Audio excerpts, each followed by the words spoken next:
So if you'll give us your attention, please. Normally, at this point, I introduce the speaker.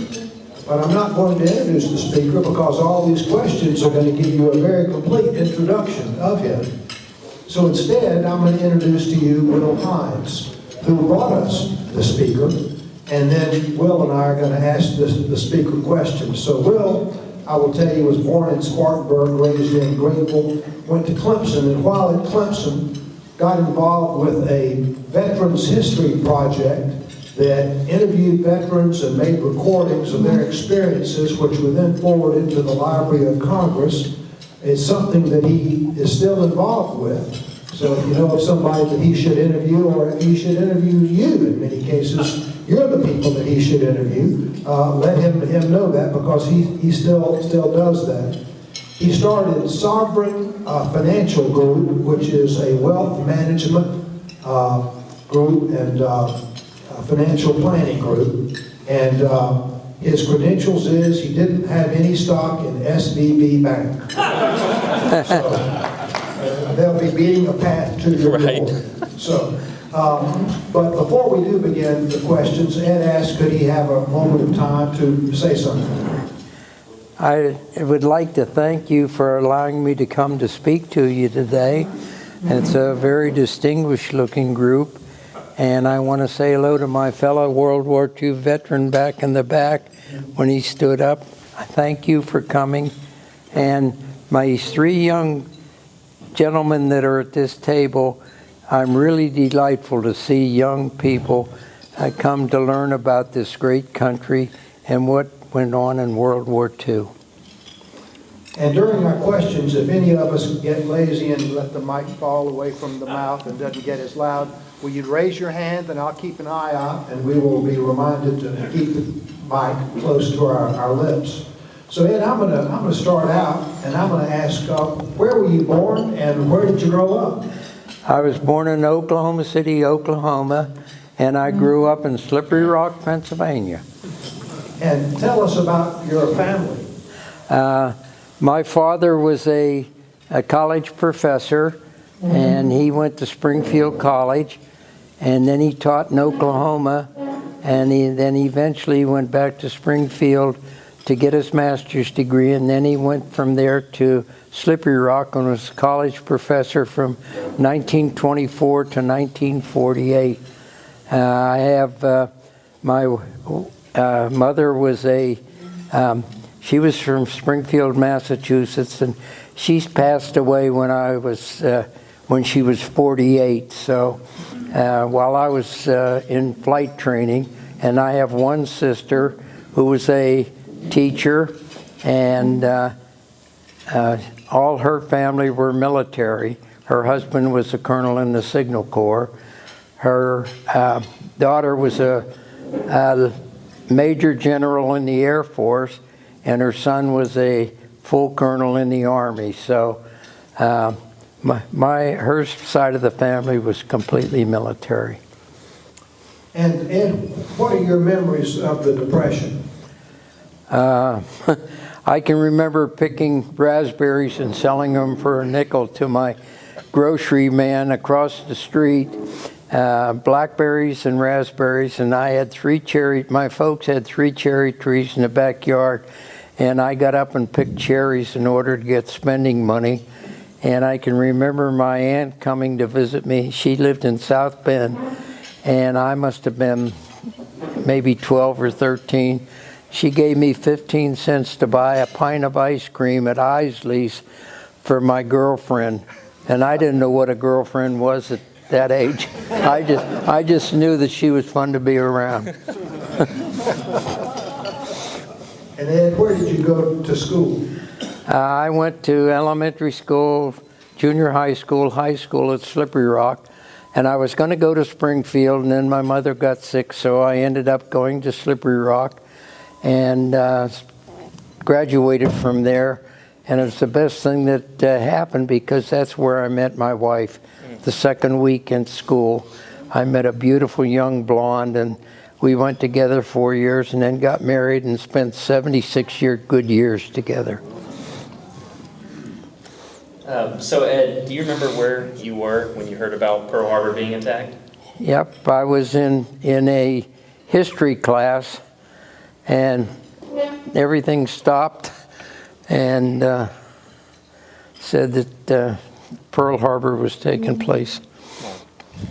What made you join the Army from there? Well, I was going to be drafted, and I went between my freshman and sophomore year. The government had offered a college pilot training program where you could go and get your pilot's license in a Piper Cub. And so I took advantage of that because I really thought I'd like to fly. And I did that between my freshman and sophomore year. And then in my junior year, I was told by the draft board I was going to be drafted. So I went down and joined the Army Air Corps. I joined the Navy. I took the Navy test and passed. Took the Army Air Corps test and passed. The Navy said, if you join us, you go tomorrow. The Army Air Corps said, we're not ready for you, go back to school. So that was a no-brainer. So can you talk a little bit about your training when you entered Army Air Corps? I was first sent to Miami Beach for a month. And the first 2 days, I did nothing but drill and march out in that heat. And then they said, is anybody a barber? And I raised my hand just so I thought I could go in and I cut one head of hair and said, get back out, you're not a barber. So for a month, we did PT and march down at Miami. And then they weren't ready for us, to go to flight school, so they sent me to Beloit College in Beloit, Wisconsin, and we were there for 6 weeks. The commanding officer of the school found out that I was a graduate with a physical education degree, so he asked me if I'd run the PT program, which I did, which kept me out of drilling and everything else, so that was a godsend. From there, we went to Santa Ana, California, and there must have been 35 squadrons of 100 or so cadets in each squadron, and we were there for 6 weeks and did a lot of Morse code during the week and a little bit of geography. On the weekends, we drilled and PT. And then they had a basketball, the commanding general liked basketball, and so he had a basketball tournament for the 30-some squadrons. Well, my squadron commander really liked basketball, and we had 6 college basketball players in our squadron. So he found out that we were all former college players. So instead of marching and drilling, go back and rest. I want you to win this. And we did. So playing sports really helped me. When I was sent to Visalia for primary flying, and the flying part was really easy because I already had a pilot's license. Most difficult part of the primary was the discipline that they made us aware of. I can remember that the first day they came through and checked our beds to see if they were made properly, and I found out 2 of my roommates got demerits for their bed not made. So being a college graduate, or almost a college graduate, it didn't take long for me to realize I didn't have enough time in the morning to make my bed properly. So I made it once, left it there, and I slept on the floor the whole time in primary. I never slept in my bed because I did not want to walk tours on the weekend. That's what college teaches you. After graduating from Visalia, I went to Chico for basic, and then from there I was given the choice of either being a bomber pilot, training for bomber or fighters, and I chose fighters and was sent to Luke Field, Phoenix, Arizona, where I completed my flight, got my wings, and then was sent to Wendover Field, Utah, for transitioning into the fighter that I was going to fly. When I got to Wendover, saw these beautiful brand new P-47s, I knew I chose the right thing. So, Ed, so from there, did you ship overseas, and what did that look like? When we finished Wendover Field, Utah, I was sent to go out of New Jersey, the port in New York, and I went over on a luxury ship, which was not luxury at that time, the Ile-de-France, loaded with troops and pilots, and we had to share a bedroom. There were 4 of us with 2 beds, so you either slept in the day or slept at night, and took us only 4.5 days to go across the Atlantic, and got to England, and then I was in England for a week before I was assigned to the 48th Fighter Group, which was in Cambrai, outside of Paris. And you were flying the P-47 Thunderbolt, and tell us, was it a good aircraft? And it was also nicknamed the Jug, J-U-G, Yeah. the Jug. Why was it nicknamed the Jug? And tell us about, was it a good airplane? Well, it was a great airplane. If you ever wanted to have the best chance for survival, the P-47 Thunderbolt was the plane to be in. It was called the Jug because it had a big sort of an engine that looked like a pear, and it had 2,000 horsepower, 18 cylinders, and it was a very, very easy plane to fly, had wide landing gear. You got to use most of the time until we started moving on makeshift runways. We had 8,000 to 10,000 feet, so made landing pretty easy. But the 47 was very efficient up high, could turn inside of anything. Down low, it was not as maneuverable, but it was very well kept from being harmed by bullets or shells or that way. Some of our missions, almost every mission that we were on, we come back with ground fire in our planes.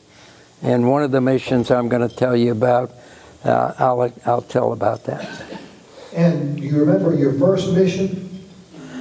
I remember getting into the plane my first mission, and I almost wet my pants. I was so excited. But I remember, and it was a non-eventful mission. We went over, and we were supposed to locate some convoy, and we never did find the convoy. So it was probably one of the easiest missions that I ever flew. You flew 65 missions. Did it ever feel just routine when you crawled into the cockpit and got ready to take off?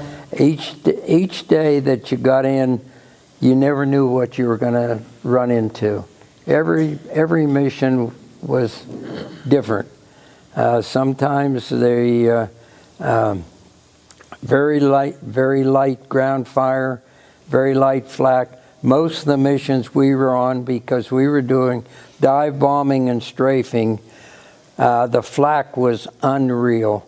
And flak was probably I feared flak more than I did fighters, because every time you went down, every train, every truck had flak guns on them, and they didn't hesitate to use them.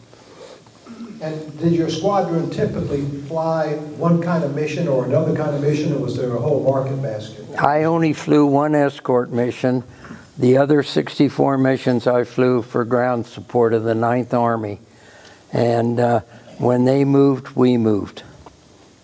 And how long would a typical mission last from takeoff to landing? Probably between 2.5 and 3 hours.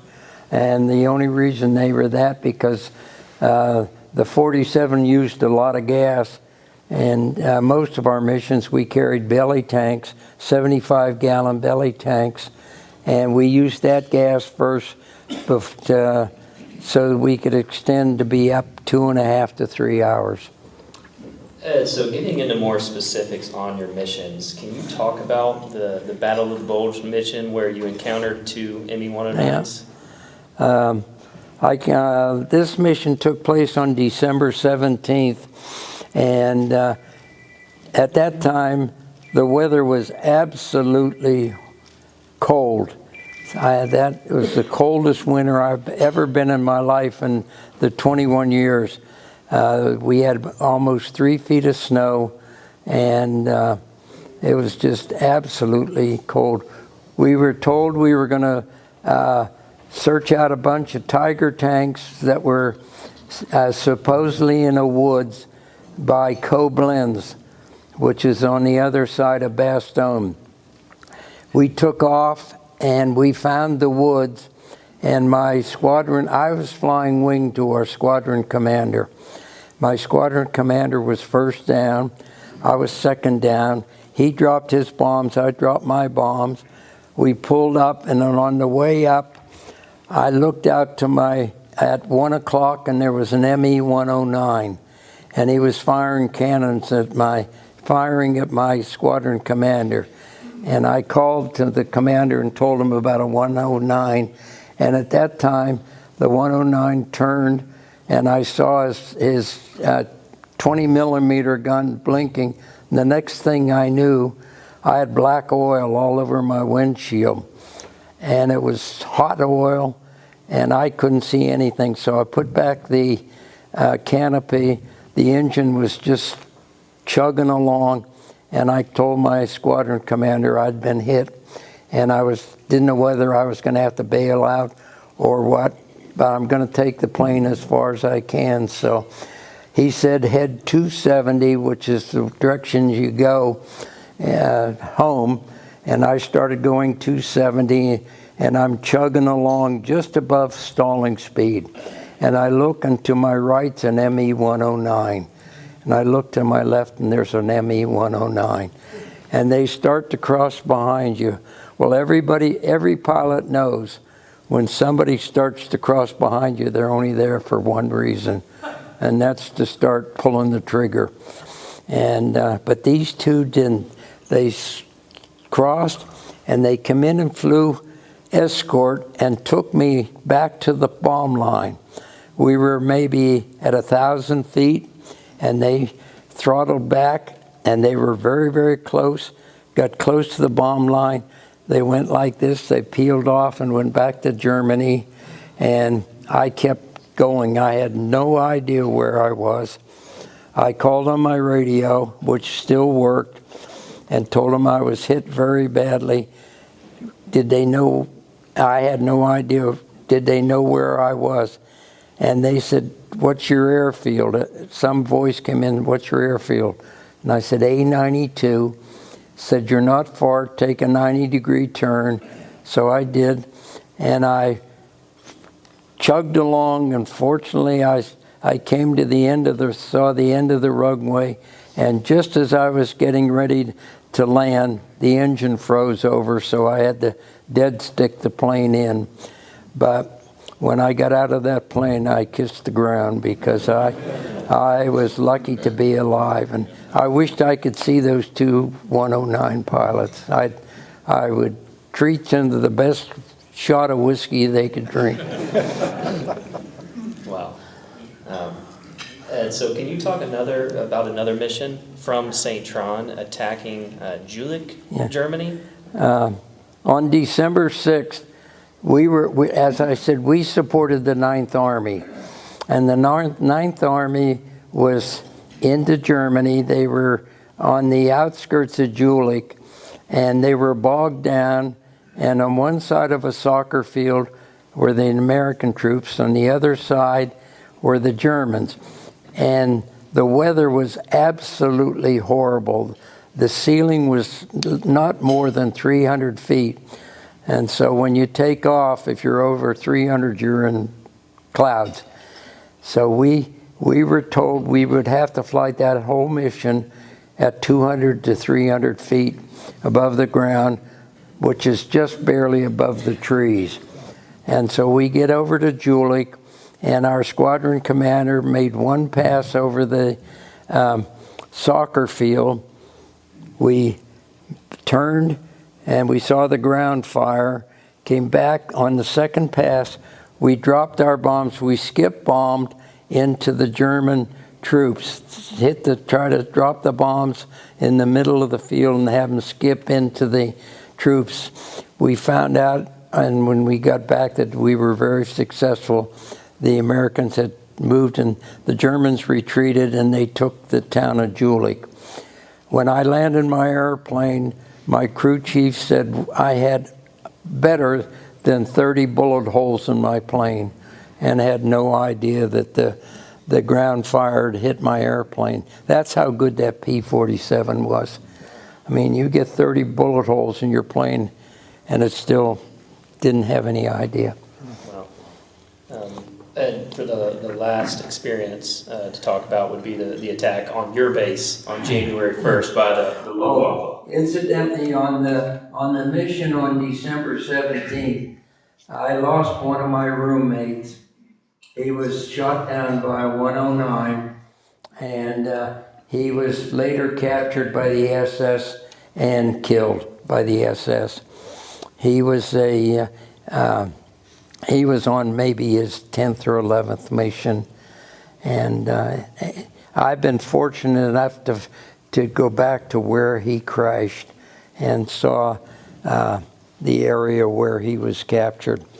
On January 1st, we were assigned a mission, and I was not on that mission. My job, I was told, was to be on runway alert. And runway alert is 4 planes set at the end of the runway with their motors running, and if radar picks up any planes, you take off and you're there to defend the air base. So at 4 o'clock in the morning on New Year's Day, I'm sitting in a plane and the motor's running. It starts to get light, and all of a sudden 8 FW-190s come in about 100 feet above the field, and in the middle of our airfield was a cross. The long runway, and then we had a shorter runway, and at the cross of those 2 runways was a burnout B-17 and a burnout B-24.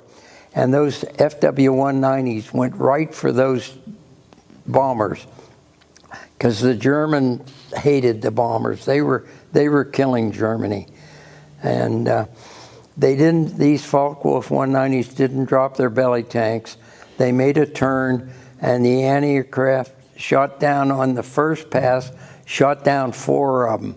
The second pass, we never could get off the ground. We wouldn't have had a chance. They would have just got us as we were trying to get off. So the first pass, I was out of the plane and behind the wheel. The second pass, I was in a ditch with 3 other pilots, and they went through and didn't drop their belly tanks, and 3 planes got shot down.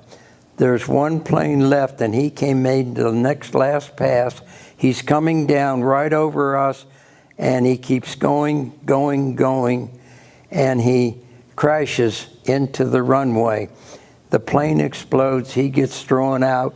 We run out to him. He has a bullet hole in the middle of his forehead, and he can't be more than 16 years of age. That's how decimated that Luftwaffe were. They were using kids that were not really trained. On that day, I lost my second roommate. He was hit by flak and crashed into the woods, and I had a chance to see the woods where his plane crashed. The people that lived near that wood took me to where his body was recovered. And then on one of my trips back to Europe, the fellow that took me over took me to his grave, and I had no idea where he was buried. I had no idea I was going to see his grave. And when I saw the cross, it absolutely got me all shook up. They took a picture And I found out just recently 14 million people have seen that picture on the internet, and over 4 million people have made comments about it. So my picture's been seen by 14 million people. Not a very good memory. Yeah. Ed, do you have any other missions or anything else that stands out from your experience? No, almost every mission that we flew, we came back, and I'd made a vow with my wife that while I was overseas, I would not drink, because flying and drinking just do not do very well, and I wanted to come home.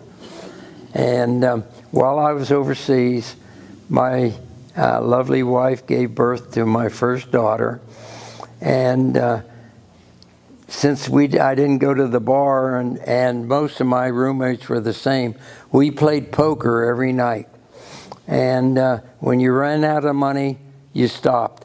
And then when there were down to 4 people, the poker game stopped till payday. And then we started playing again. But there was not much to do, and I spent a lot of time writing letters home and just getting rest, because when you go on a mission, you get up early and you sit and wait, and there's not much to do. So that's how I spent my time. Tell us, did you encounter very often German fighters on your missions, and how did the German fighter planes compare to our fighter planes? The only German fighters that I encountered was that one on December 17th. As I said, I only flew one escort mission, and that's where all the Luftwaffe was going. They were going for the bombers, and the 51s and mostly 51s that were escorting the bombers. Our biggest problem was flak, and flak is deadly. If it hits you, it just tears things apart. And it's hard to, it explodes, and you see black puffs, and you just thank the Lord that you're able to see the puffs, because if you don't see puffs, you know you've been hit. You mentioned earlier that in the early part of your time over there, you had fixed airfields and cement and all that kind of thing, but as you moved forward, the airfields were different. I know my own father flew a B-26, which was a tactical bomber, which would be based close to the troops. And so they were always moving forward, and they were somehow lay down something to create these airfields. So tell us about how the airfields were moved forward, and what you landed on, and how did that work? Well, when we were at St. Tron, Belgium, we had a 10,000-foot concrete runway. When we started moving forward, they put down metal strips that were in a field, and most of the field was muddy because of the rain and snow and everything. And in Europe, in February, March, and April, it rains a lot. And every time we landed or took off, the mud would come up out of that metal stripping, and it made landing and taking off difficult. Many times at the end on a landing, when we got to the end of the 4-foot runway, we had to ground loop the plane in order to keep from going off the runway. Just deliberately turn it to keep it from going off, because you come in, particularly if you flew a short mission and you didn't use up all your gas, then the plane was that much heavier. We never landed with bombs. If we had any bombs left on our way back from a mission, we went over Aachen, Germany, and Aachen got all our leftover bombs. And I can tell you, when I went into Aachen, when we went through Aachen, it was devastated. There wasn't anything left in Aachen. And now it's a beautiful city.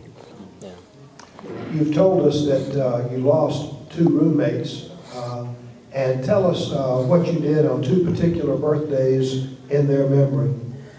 Well, the first birthday that I did this, it wasn't, my 2 roommates weren't thought of then. When I was 90, I was given the opportunity to make a parachute jump.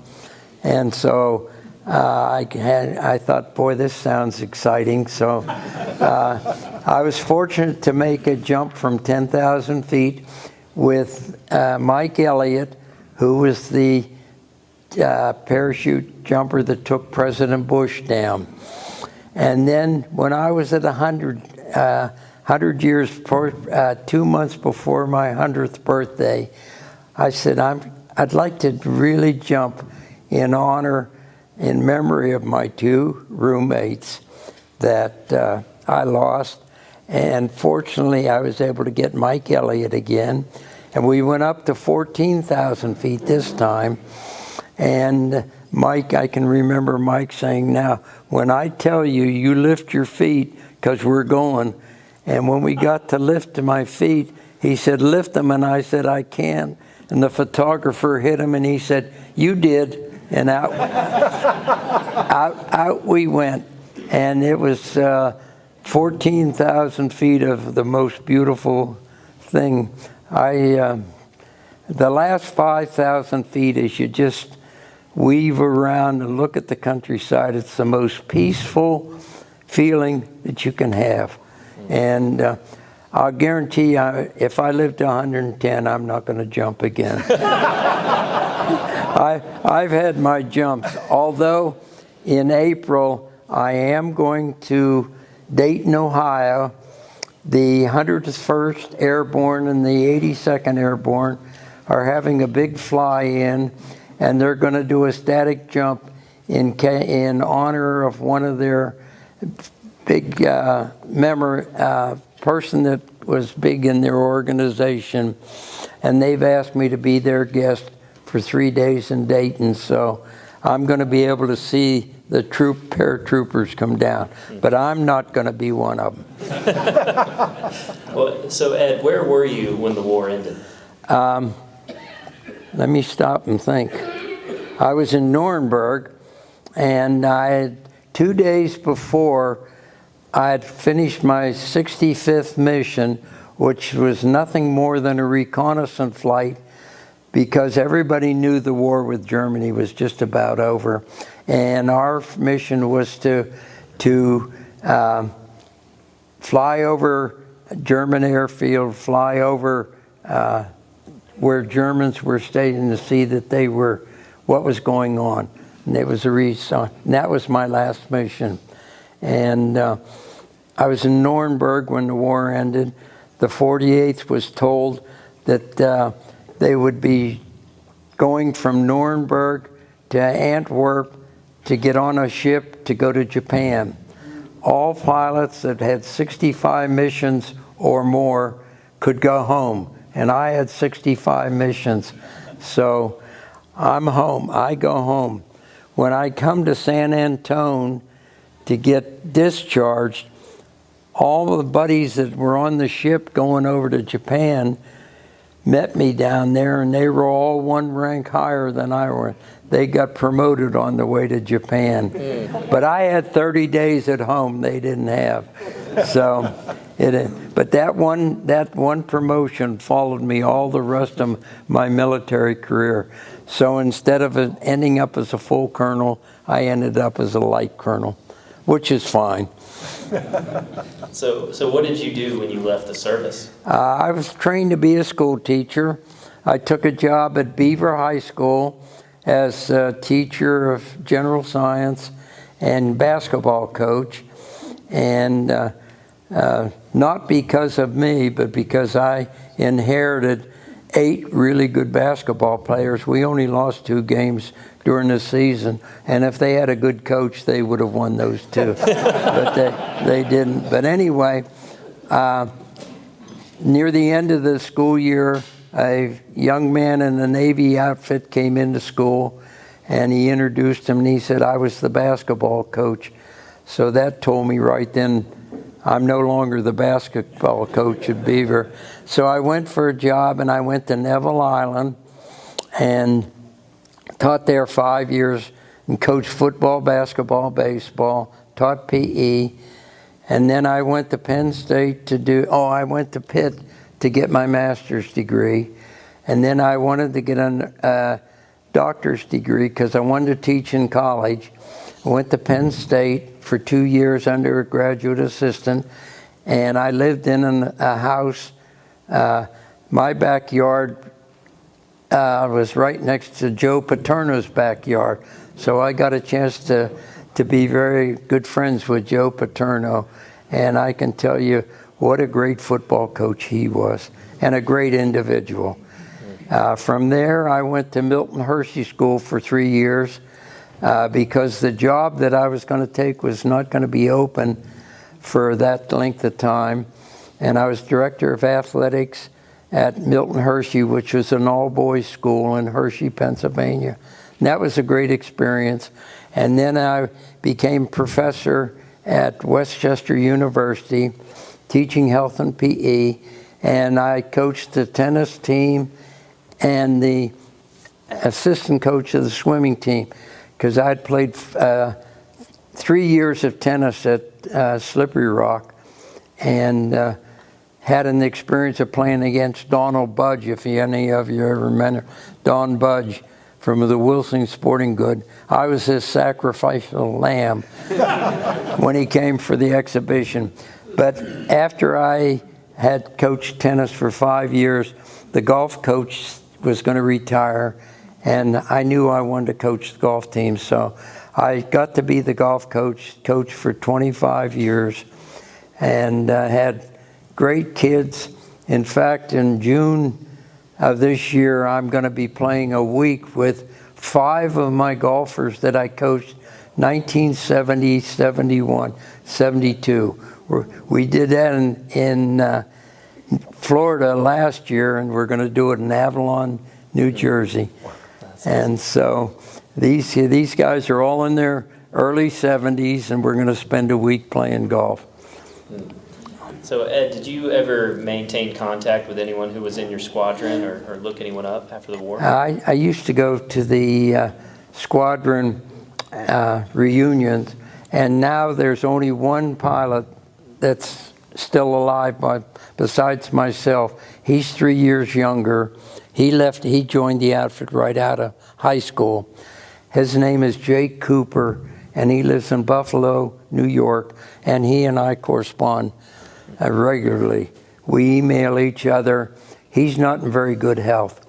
He's having some problems. He lost his wife, as I lost my wife, and I wanted him to go on this next trip that I'm taking. I'm leaving Monday to go back to Germany for 10 days, and I had the young man that's taking me was looking for another pilot, but Jake just couldn't go. He just couldn't make it. So I don't know how long he'll be alive, but fortunately we still are able to correspond. Great. Ed, you heard me in the introduction after the invocation announce all these speakers that we have scheduled monthly through August. I want to announce now we're going to cancel all of those. We're going to bring Ed back. And Ed, what we want your next topic to be is how can each of us live to be 101 and have your health? And so you want to give us a preview of what you're going to tell us in the future? Well, when people ask me, what's your secret? I tell them, well, there's 2 things. Drink lots of water and marry a good woman. And I married the greatest young lady that I could be fortunate to have. We spent 76 great years together. And unfortunately, at 99, she fell, fractured her hip, and it was downhill from there. Any other advice or any questions that we didn't ask that you wished we had asked you? Not really. The one thing that I told these 3 young boys, that the future of this country is in their hands. And I hope they get it back to where it was in World War II. That's the truth. My one question. Yes, I was going to ask for questions. Would you be willing to have questions? Yep, no problem. Yes. Go ahead, You jumped Bill. at 90 and 100. Will you jump at 110? No. No. First of all, I don't think Mike will be jumping at that time, and I won't go down with. He's got 18,000 jumps right now, and that's a lot of jumps. Rob, do you have a question? I was moved by that story about the ME-109s that could have taken you down. And of course, you heard about there was a B-17 pilot. Right. So I met him and he was coming back and also could have been taken down. Did that change your thinking at all? Because all of a sudden, they're the enemy, and all of a sudden here are these two guys who took pity on your failing plane and showed you humanity. How did you deal with that? It just made that's hard to explain, except that I often thought what would happen if I came across the crippled aircraft, and I was taught by my father, never take advantage of somebody that can't defend themselves.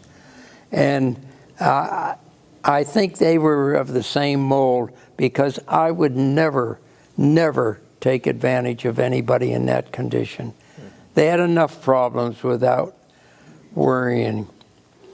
I'm not sure all pilots felt that way.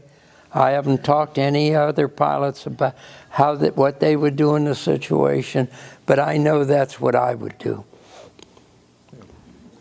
Any other questions? Well, I got one, Bob. yes. Why often, when y'all had bombs left over? Why Aachen? Why did you choose that? Because we, on every mission, we always landed from the north. And Aachen was slightly north of Liège. And we always came in Germany over Aachen, over Liège, and come in north to land at St. Tron. We never came from the south. And when I got hit, I was south of the airfield, and that's why I didn't know where I was. If I'd have been hit north, I could tell you every cow and every horse that was in every pasture, but I had no idea of the south. But that's why we came over Aachen. Any other questions? And I want to tell you that we have had 120 speakers in this series, which started in 2010.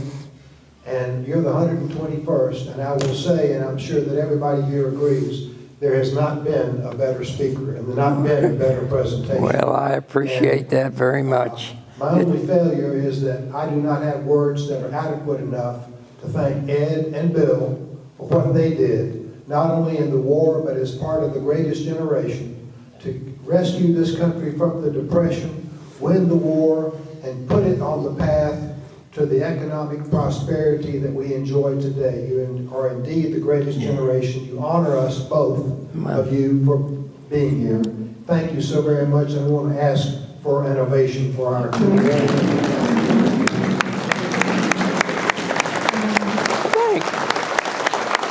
Thank you.